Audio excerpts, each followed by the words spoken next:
22 তারিখ সকালবেলা 9:30 বাজে। আমার এই পুচকুটা কুতকুত করছে, সে পটি করবে, কিন্তু কোনো রকমভাবে তার পটি হচ্ছে না।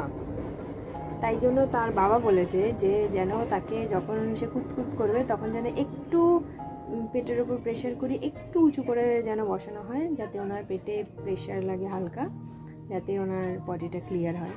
কিন্তু তার মধ্যে আবার বেচারার ঘুমও পেয়েছে। এবার ঘুম পেয়েছে, তার সঙ্গে পটি পেয়েছে, কিরকম একটা অদ্ভুত কম্বিনেশন না? যাই হোক, বসে আছে এইভাবে চুপ করে, একটু হালকা কোমরটা একটু উঁচু করে আমি রেখেছি, যাতে তার সমস্যা না হয় এবং সে যেন ক্লিয়ার ঠিক করে পটি করতে পারে। মানে ওদেরও পটির প্রবলেম হয়, মানে ভাবা যায়। আর প্রচণ্ড গ্যাস হয়ে যাচ্ছে। 2 দিন আগে ইঞ্জেকশন দিয়ে নিয়ে এসেছি, প্যারাসিটামলের সেই লিকুইড যে জ্বরের ওষুধ সেটা খেয়েছিল। পেটে প্রচণ্ড গ্যাস হয়ে গেছে, তারপরে যা জোরে জোরে দুমদাম পাত দেয়, বাপরে বাপ। এখন বেচারা মহা সংকটে আছে, যে ঘুমও পেয়েছে, পটিও পেয়েছে, কি করব জানি না। আর আমি তো নিয়ে বসে আছি, আমার এই যে চা আর মুড়ি রয়েছে, চা মুড়ি রেখে দিয়ে বসে আছি। চা তো ঠান্ডা হয়ে যাচ্ছে আর মুড়ি তো পড়েই রয়েছে।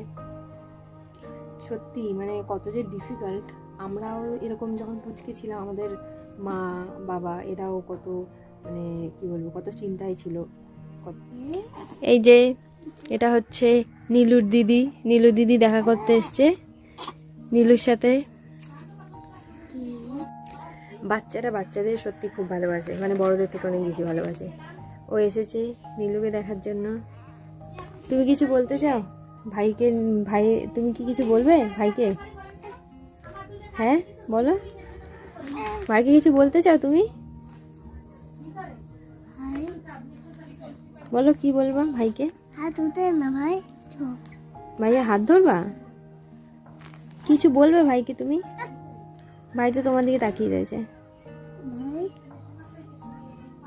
ভাই ভালো, ভালো না?